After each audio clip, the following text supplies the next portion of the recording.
Hello everyone, this is me Kapil सिक्का। स्वागत है आपका स्टडी आई की एजुकेशन प्लेटफॉर्म में। क्रैक यूपीएससी सीएससी प्रीलिम्स की सीरीज में हम करने जा रहे हैं अगले सेट ऑफ क्वेश्चंस। जैसा कि आपको पता है, हम साइंस एंड टेक पे फोकस कर रहे हैं। अभी तक हम काफ़ी इंपॉर्टेंट क्वेश्चंस कर चुके हैं, 620 क्वेश्चंस हमने कंप्लीट कर लिए हैं। तो साइंस एंड टेक के आगे के करंट अफेयर्स देखेंगे। करंट अफेयर्स इस बार के प्रीलिम्स के लिए काफ़ी इंपॉर्टेंट है। अगर आप इस साल कोई भी एग्जाम दे रहे हैं तो इन साइंस एंड टेक के करंट अफेयर्स को आप इजीली यूज़ कर सकते हैं। मेरे वीडियोज़ के पीडीएफ आप मेरे टेलीग्राम चैनल से डाउनलोड कर सकते हैं। आप मुझे ट्विटर पर फॉलो कर सकते हैं। बात करते हैं क्वेश्चन 621 की। देखिए, रिसेंटली नासा ने एक लॉन्च किया था, उसका नाम था laser communication relay demonstration, LCRD। इस कॉन्टेक्स्ट में आपको बताना है कि लेज़र और रेडियो कम्युनिकेशन में क्या डिफरेंस होता है। अभी तक हम कई समय से रेडियो कम्युनिकेशन की बात करते आ रहे हैं, अब चीज़ें जो हैं वो लेज़र कम्युनिकेशन पे शिफ्ट हो रही हैं। लेज़र जो है वो इंफ्रारेड लाइट को यूज़ करता है, शॉर्टर वेवलेंथ होती है as compare to your radio waves. Laser system जो है रफली 9 वीक्स लेता है to transmit a complete map of Mars back to Earth, जबकि रेडियो सिस्टम यही चीज़ें 9 दिन में कर लेता है। तीसरा है, लेज़र कम्युनिकेशन सिस्टम जो है वो स्मॉलर इन साइज़ है, वेट है, कम पावर चाहिए as compare to radio instruments. देखिए, यहाँ पे जब भी इस तरह के क्वेश्चंस में आप फंस जाएं, आप ये सोचिए कि हम एक नई टेक्नोलॉजी लेके आ रहे हैं। तो नई टेक्नोलॉजी यहाँ पे लेज़र टेक्नोलॉजी, पुरानी टेक्नोलॉजी है रेडियो टेक्नोलॉजी। नई टेक्नोलॉजी हमेशा एडवांस होती है। अब ये कह रहे हैं कि क्योंकि लेज़र एडवांस है तब भी वो 9 हफ्ते का समय लेती है मार्स से अर्थ के बीच में, और जबकि रेडियो सिस्टम जो 9 दिन ले लेती है। तो ये स्टेटमेंट तो देखो प्राइमा फेसी गलत है। तो कई बार साइंस एंड टेक्नोलॉजी में क्या होता है, अगर आप अपना कॉमन सेंस भी लगाएं, बेसिक सेंस भी लगाएंगे, तब भी आप उसको सॉल्व कर पाएंगे। तो सेकंड रॉन्ग हो गया। अब सेकंड रॉन्ग होने से अब आपके पास ये दो ऑप्शंस बचते हैं। लेज़र कम्युनिकेशन सिस्टम जो है वो स्मॉलर इन साइज होगा, वेट होगा, कम पावर चाहिए होगी, तभी तो हम रेडियो इंस्ट्रूमेंट्स उस पर शिफ्ट हो रहे हैं, सॉरी। तो इस हिसाब से ये दोनों ही यहाँ पे करेक्ट है। देखो, नासा ने क्या लॉन्च किया है, लेज़र कम्युनिकेशन रिले डेमोन्स्ट्रेशन को लॉन्च किया है। फर्स्ट एवर कम्युनिकेशन सिस्टम है। इसको केप कैनवल जो एयरफोर्स स्टेशन है, सॉरी स्पेस फोर्स स्टेशन है फ्लोरिडा का, वहाँ से लॉन्च किया गया था। ये एजेंसी का भी एक ऑप्टिकल कम्युनिकेशन सिस्टम का टेस्ट है। आइडिया क्या है? आइडिया ये है कि यहाँ से इस सिस्टम के थ्रू हम अलग अलग वेवलेंथ के थ्रू ये देख पाएंगे कि डेटा ट्रांसमिशन कैसे शॉर्ट टाइम में किया जा सकता है। इनफैक्ट ये देखा गया कि इंफ्रारेड लेजर्स यूज़ करके डेटा जो है 1.2 गीगाबिट्स का लगभग बहुत जल्दी, लेस देन अ मिनट में यहाँ पे पूरी मूवी डाउनलोड कर दी गई। 1.2 गीगाबिट्स पर सेकंड की स्पीड से डेटा जो है ट्रांसफ़र हो रहा था। ऑप्टिकल जो सिस्टम है यहाँ पे यूज़ किया गया वो काफ़ी छोटा था साइज़ में, वेट कम था और पावर कंजप्शन उसका काफ़ी लेस था। चलते हैं 622 की तरफ। आपको बताना है लिथियम के बारे में। लिथियम काफ़ी न्यूज़ में है। लाइटेस्ट मेटल है, लाइटेस्ट सॉलिड एलिमेंट है। इसके ट्रेसेस जो हैं अर्थ में हैं और की कंपोनेंट है रिचार्जेबल बैटरीज का। काफ़ी ज़्यादा आपने देखा किस तरह से लिथियम रिसोर्सेज की बात इस समय दुनिया भर में चल रही है। रिसेंटली भारत में भी इसके ट्रेसेस मिले हैं झारखंड में। आपको बताना है कौन सा इसमें से करेक्ट है। देखिए, फर्स्ट ठीक है, सेकेंड ठीक है। जब हम बात करेंगे थर्ड जो है वो रॉन्ग है, झारखंड में नहीं मिला है। तो इस हिसाब से आप देखेंगे डी जो है इसका करेक्ट है। तो साइंटिस्ट ने अभी देखा कि mystery behind high abundance of lithium, यहाँ पे ट्रेसेस मिले अर्थ में। ये की कंपोनेंट है रिचार्जेबल बैटरीज का। और स्टार्स बेसिकली इसमें कुछ इवॉल्व स्टार्स भी देखे गए, लिथियम रिच स्टार्स देखे गए जो हीलियम के साथ बर्न हो रहे हैं कोर में। एक सर्वे किया गया था गलाहा, गलाहा जो है एक ऑस्ट्रेलियन बर्ड का नाम है, और यहाँ देखा गया किस तरह से लिथियम की अबंडेंस पाई गई है। इनफैक्ट जब इसको रिसर्चेज हमने किया तो हमें पता चला कि सदर्न कर्नाटका का मांड्या डिस्ट्रिक्ट है, वहाँ पे इसकी काफ़ी ज़्यादा प्रेजेंस है। आगे देखते हैं 623। Recently the term Log4Shell news में था। आपको बताना कौन से स्टेटमेंट्स इस कॉन्टेक्स्ट में ठीक हैं। लॉग फोर शेल एक न्यू वल्नरेबिलिटी मिली है जिसको वर्स्ट साइबर सिक्योरिटी फ्लॉ माना गया अभी तक का। एक कंप्यूटर सिक्योरिटी बेसिकली वल्नरेबिलिटी होती है, एक वीकनेस जिससे अटैकर्स उस पर अटैक कर सकते हैं, उस वीकनेस को एक्सप्लॉइट कर सकते हैं। वो होता है वल्नरेबल सिचुएशन। सीवी नंबर जो एक यूनिक नंबर होता है जो हर वल्नरेबिलिटी को दिया जाता है अक्रॉस द वर्ल्ड, जिससे जो इस हैकिंग को ठीक करना होता है, फिर जो इस पर रिसर्च कर रहे होते हैं वो उसको मेंटेन कर पाएँ, उसका रिकॉर्ड। आपको बताना है which of the following is correct. देखिए, ऑल 3 आर करेक्ट। अब क्या हुआ, एक नई वल्नरेबिलिटी मिली लॉग फोर शेल, ठीक है। इसको कहा जा रहा है अब तक का सबसे बड़ा साइबर सिक्योरिटी फ्लॉ है, ठीक है। ये ओपन सोर्स लॉगिंग में है। लाइब्रेरी सिस्टम को, जो भी open source logging library systems होते हैं यूनिवर्सिटी इंस्टीट्यूशंस में लॉग इन करते हैं तो उससे डेटा जो है वहाँ से चोरी कर लेता है। और इसका नाम जो है वो 4428, आपको नाम याद रखने की ज़रूरत नहीं है, 4428 इसका नाम दिया गया। और इससे ये पता चला है कि बड़े बड़े इंस्टीट्यूशंस हैं, लाइब्रेरीज़ हैं, यूनिवर्सिटीज़ हैं, उन सब के डेटाबेस के एक्सेस जो हैं इस हैकिंग के थ्रू चोरी कर लिए गए। अब आपको बताना है with regard to Pinaka extended range multiple launch rocket system consider the following statements. ये जो नया टेस्टेड सिस्टम है ये 45 किलोमीटर्स तक की रेंज अचीव कर सकता है। इसको भगवान शिव के बो के नाम पे रखा गया है और ये लगभग 12 रॉकेट्स एक साथ 44 सेकंड में फायर कर सकता है। यहाँ पे दोनों ही करेक्ट हैं। देखो, आर्मी का काफ़ी पोटेंट फायर सपोर्ट सिस्टम है पिनाका एक्सटेंडेड रेंज। इसको सक्सेसफुली टेस्ट फायर किया गया था DRDO और एक प्राइवेट सेक्टर के थ्रू इसको बनाया गया था। अब यहाँ पे जो 2 लेबोरेटरीज़ हैं DRDO की पुणे में, वो इसको बना रही हैं। साथ ही साथ एक high energy material research laboratory है in partnership with 2 private sector firms L&T and Tata power company, Larsen Toubro Tata power मिलकर इसको बना रही हैं। अब ये क्या एक मल्टी बैरल रॉकेट लॉन्चर है, तो एक बैरल में बहुत सारे रॉकेट्स होते हैं। 12 रॉकेट लगभग 44 सेकेंड के स्पैन में ये फायर कर देता है एक के बाद एक। और सबसे बड़ी बात है कि इसकी जो रेंज है 45 किलोमीटर है, जो इंडियन आर्मी के लिए काफ़ी इंपॉर्टेंट है। अब सोचिए बॉर्डर एरिया पे रखा होगा तो कहाँ तक जाएगा। With regard to spike protein consider the following statement. Spike protein याद होगा कोविड के टाइम पे काफ़ी ज़्यादा नाम न्यूज़ में आ रहा था। लार्जेस्ट है 4 major structural proteins found in corona virus, तो स्पाइक उसमें से लार्जेस्ट है।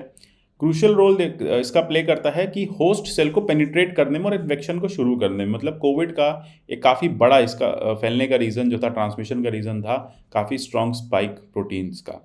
अब आपको बताना है कौन सा इसमें से करेक्ट है। मैंने आपको एक हिंट बहुत अच्छा दे दिया है, तो दोनों ही आपको यहाँ पे करेक्ट दिखेंगे। रिसेंटली क्या हुआ है, 2 वैक्सीन्स को अप्रूव किया गया है, कोर्बेवैक्स और कोवोवैक्स, ठीक है। और साथ ही साथ एक मोलनुपिरावीर करके पिल है, उसको भी अप्रूव किया गया है कोविड-19 के पेशेंट्स के लिए।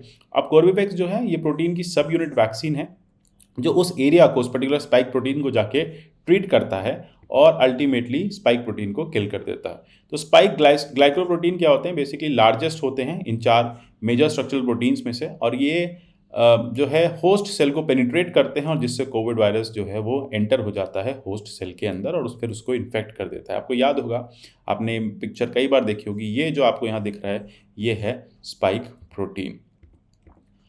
अब चलते हैं Mars oxygen in situ resource utilization experiment MOXIE किस का प्रोजेक्ट है, इसमें से कौन सी स्पेस एजेंसी ने इस प्रोजेक्ट को बनाया है। तो NASA is the correct answer. तो देखिए, स्पेस एजेंसी ने मार्स को एक्सप्लोर करने के लिए MOXIE बनाया है, ये याद रखना। इसका नाम है Mars oxygen in situ resource utilisation.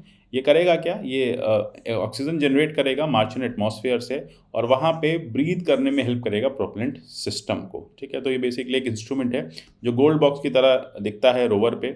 Successfully demonstrate किया गया सॉलिड ऑक्साइड इलेक्ट्रोलिसिस मेथड को। अब सॉलिड ऑक्साइड इलेक्ट्रोलिसिस मेथड से वहाँ की जो एटमॉस्फेयर गैस है वो ऑक्सीजन में कन्वर्ट होगी।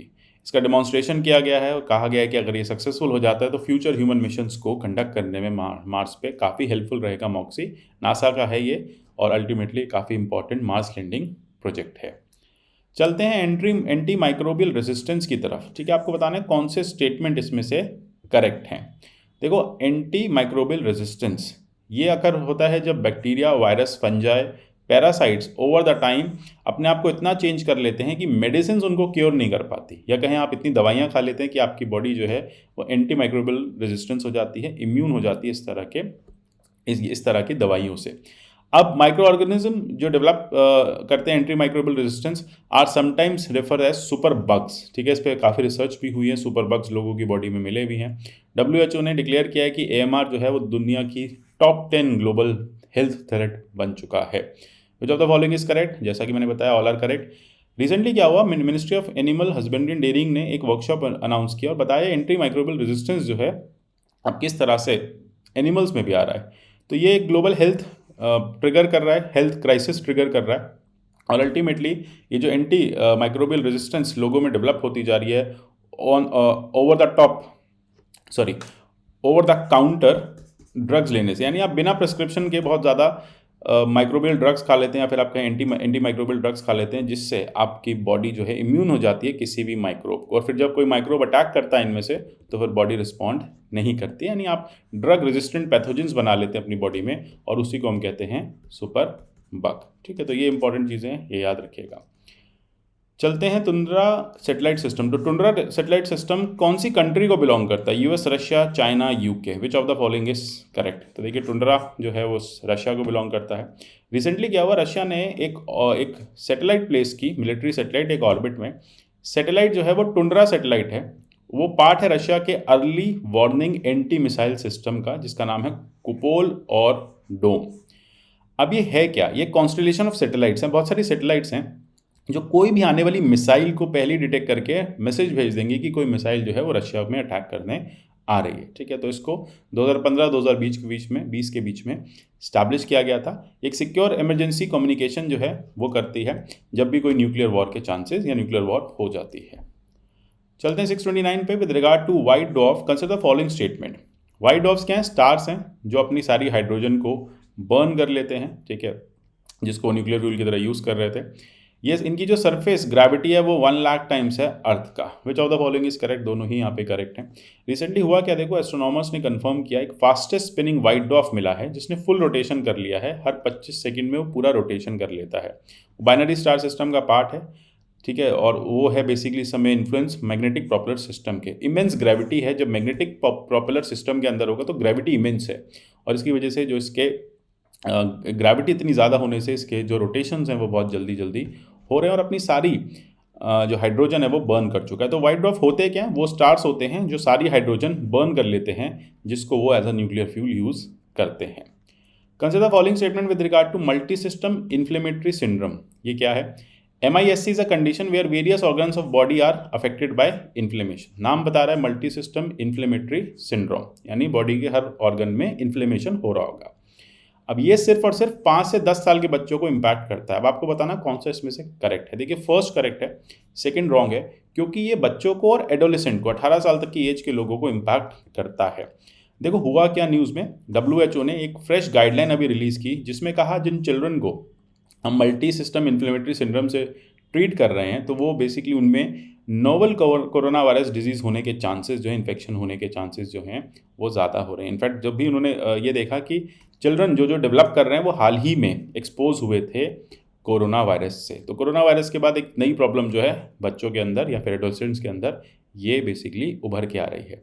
अब यहाँ पे ये देखा गया कि कॉर्टिकोस्टेरॉइड्स जो हैं वो यूज़ किए गए इफेक्टिव ट्रीटमेंट के इस कंडीशन में यूज़ किए जा सकते हैं, लेकिन इसके लिए रिकमेंडेशन होना काफ़ी नेसेसरी है। तो MISC क्या एक कंडीशन है जहाँ पे वेरियस बॉडी के जो ऑर्गन्स हैं उनमें इन्फ्लेमेशन हो जाता है, जैसे कि हार्ट प्रॉब्लम होने लग जाती है, सीवियरिटी होने लग जाती है, और अल्टीमेटली यहाँ पे जो केयर है वो नहीं हो पाती, और इनफैक्ट इस एज के बच्चों को भी पेसमेकर लगाना पड़ जाता है। रेयर है, लेकिन सीवियर हाइपर इन्फ्लेमेटरी कंडीशन जो है वो यूजुअली कोविड इन्फेक्शन खत्म होने के 2 से 6 वीक में लोगों में या बच्चों में, एडोलेसेंट्स में देखी जा रही है। तो ये एक नई जो आप कह सकते हैं आफ्टर इम्पैक्ट है कोविड का, ये फील किया गया और इसकी वजह से WHO ने एक हेल्थ अलर्ट इशू किया। तो आशा करता हूँ क्वेश्चंस क्लियर हो गए होंगे। मिलेंगे अगले सेट ऑफ क्वेश्चंस में, तब तक के लिए goodbye, take care and God bless you all.